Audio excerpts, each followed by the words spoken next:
My name is Hazel Crane.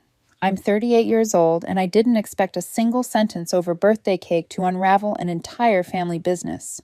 Daniel Crane, my husband of 8 years, was slicing chocolate frosting onto paper plates when his older sister, Fiona Bennett, lifted her third glass of wine and decided to dissect my worth in front of her entire dining room.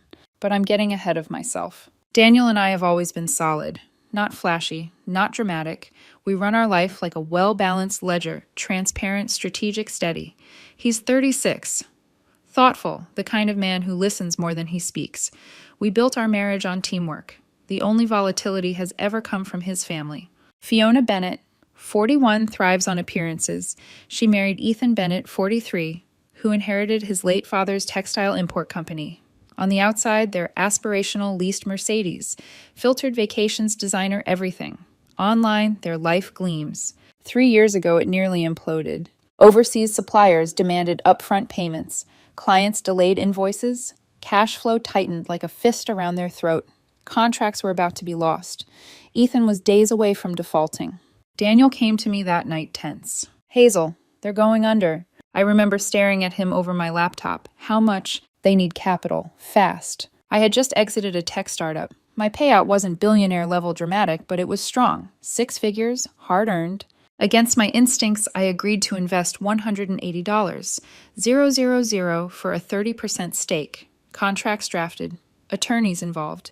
Exit clause included 90-day withdrawal option with full principal plus interest. I became a silent partner. No daily management, quarterly reports, profit distributions. The company stabilized, recovered, became profitable again. No one publicly acknowledged my role, but I didn't need applause. I needed respect. 2 weeks ago, we attended their son, Connor's 16th birthday dinner. Their daughter, Lily, 14, floated between guests. The evening was pleasant enough. Laughter, steak, expensive wine. Then Fiona's third glass hit. She leaned back in her chair, studying Daniel. You know, she said, voice syrupy, Daniel always had options. The table went quiet in the subtle way families do when they sense danger. She continued. In college, that law student who adored him. Or that finance guy from New York. Very ambitious. Her eyes slid toward me. I mean, he could have done so much better than... She gestured vaguely. Well, a consultant. Dead silence. Connor froze mid-bite. Lily looked mortified. Ethan suddenly found his napkin fascinating. I felt Daniel's hand tighten under the table. And she settled. Fiona finished with a shrug. Big time. There it was, out in the open. For 3 years she'd accepted my capital, cashed my distributions, smiled at holidays. And now this. I smiled back at her. Likely. She laughed triumphant. At least you get it. Dinner ended stiffly. On the drive home, Daniel apologized over and over. I'm so sorry, Hazel. She was drunk. I stared out the window at passing streetlights. Alcohol doesn't invent beliefs. It reveals them. The next morning, I called my attorney. By noon, formal notice was filed. I was exercising my exit clause. 90 days. Full repayment of $180, 000 plus accrued interest, totaling $195, 000. I wanted out. Ethan called within hours, frantic. Hazel, what is this? You can't just pull out $195, 000. We don't have that liquid. You have 90 days. Is this about what Fiona said? She didn't mean it. My decision's made. That was 14 days ago. Since then, chaos. First came the emotional manipulation. Fiona called Daniel sobbing about how I was destroying their children's future over a joke. Daniel surprised me. It's Hazel's money, he told her, and her choice. Then came the ambush. We were invited to Daniel's parents' house for what was described as Sunday lunch. It was an intervention. Fiona, Ethan, their kids, even Daniel's mother looking anxious. Lily cried on cue about losing her elite school. Connor spoke about college dreams.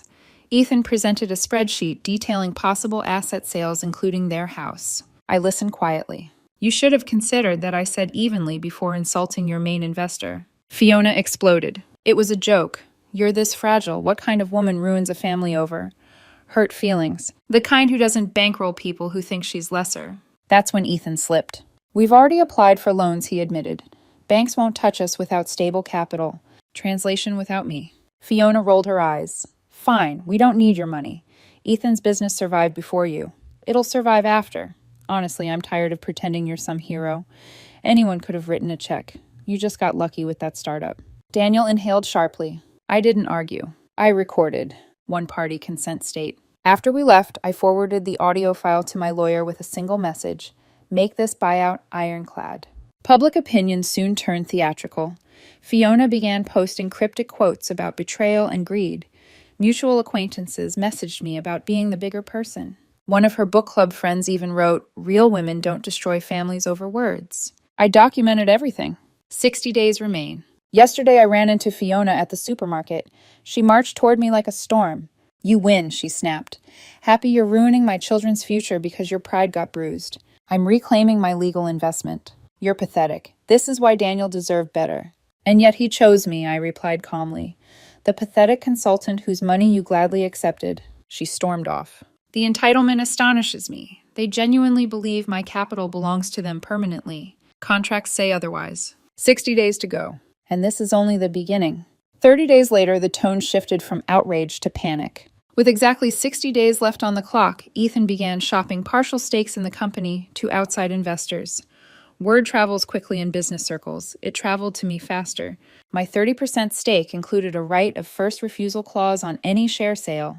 Every potential investor who showed interest was legally obligated to notify me. Every one of them backed away once they learned I was exiting. No one wants to enter a family-owned company mid-meltdown with its largest capital anchor walking out the door. Ethan called again. Hazel, you're blocking investors. I'm enforcing a contract. You're suffocating us. You're experiencing consequences. He hung up before I finished the sentence.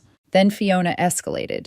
She convinced Daniel's mother to call me. Margaret has always been gentle with me, 68 years old, the kind of woman who still mails handwritten birthday cards. She was crying. I don't understand why this has to go so far, Hazel. Fiona made a mistake. Can't you forgive family? It's business, Margaret. Then she dropped the line Fiona clearly coached her to deliver. She says, if this doesn't stop, I might have to sell my house to help them. My stomach went cold. Did she ask you to do that? Silence. I just don't want the family torn apart, she whispered. I called Daniel immediately. He went from calm to volcanic in under 30 seconds. She told Mom to mortgage her paid-off house. His voice shook. She dragged her into this. That was the moment something in him hardened. Their sibling bond cracked right down the center. 2 weeks later, a new tactic arrived on legal letterhead. A shady attorney, not Ethan's corporate counsel, sent a formal notice accusing me of breaching fiduciary duty. The claim my withdrawal was intentionally designed to harm the business. My lawyer laughed out loud in my office. She never managed operations, he said, flipping through paperwork. She has an explicit exit clause. There's no fiduciary duty to sacrifice her capital indefinitely. We responded with the original contract, documentation, proving I was a silent partner, audio recording of Fiona declaring they didn't need my money, a warning about sanctions for frivolous litigation. We never heard from that lawyer again. With 30 days remaining, desperation stopped being subtle. Ethan showed up at my office unannounced. He looked thinner, older. His tailored suits now sat loosely on his frame. Hazel, he said quietly, closing my office door behind him. We're losing everything. I didn't offer him a seat. We invested profits into growth, he continued. New machinery, staff expansion. We assumed your capital was locked in. You assumed wrong. We can't unwind it this fast. That's why contracts exist. He swallowed. Fiona's on anxiety medication. She can't sleep. That's unfortunate.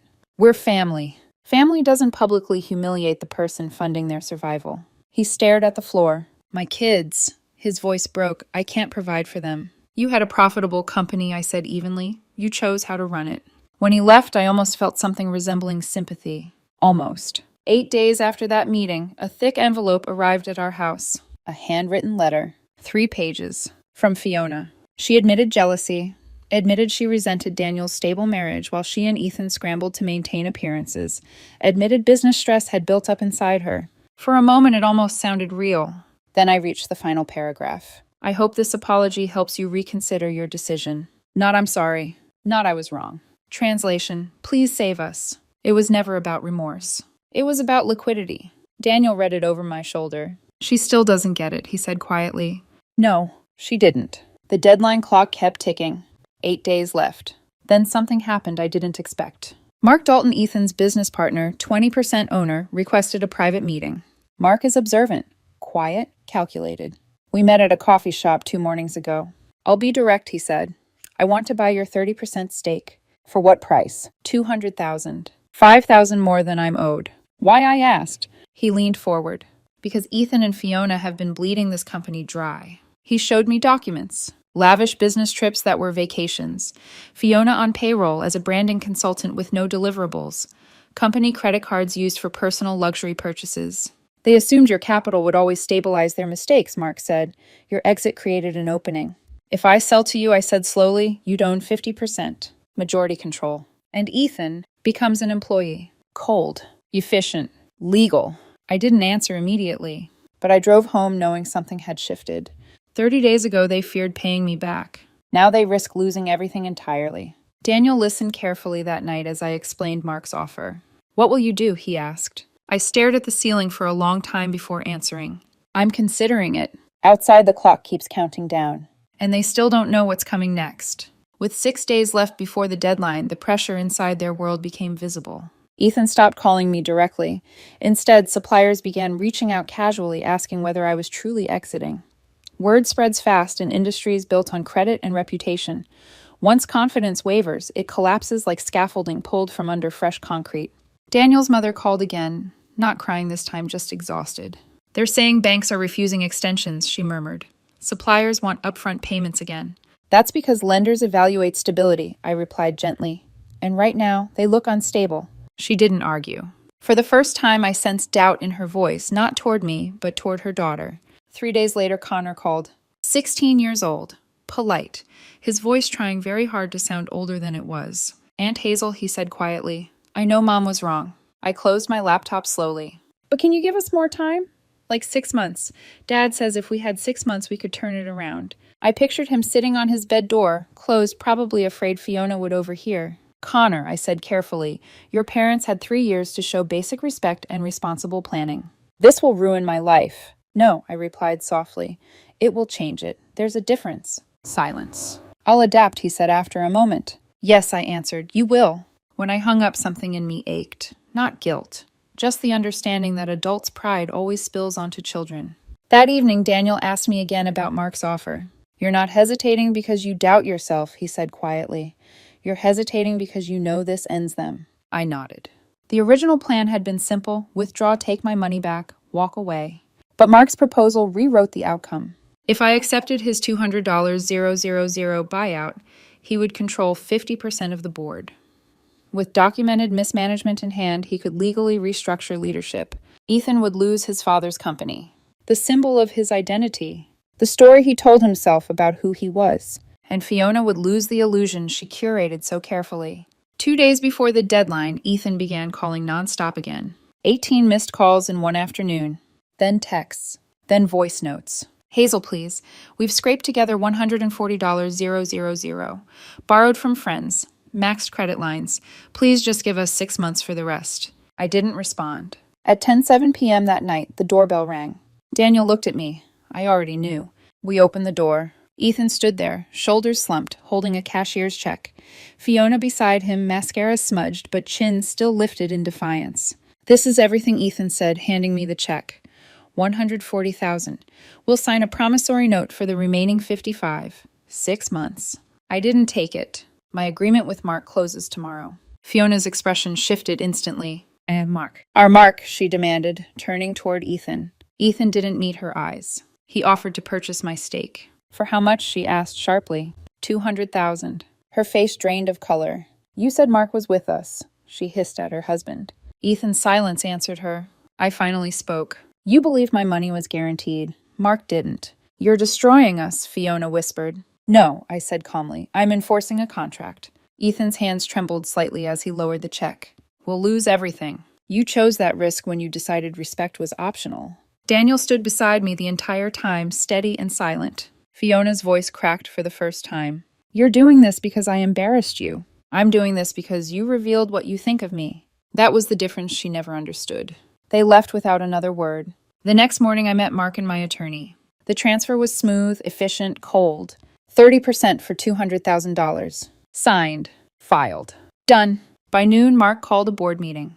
He presented documentation of mismanagement, inflated expense reports, company funds financing personal luxuries, Fiona's salary without performance metrics. Vote held. Fiona removed from payroll.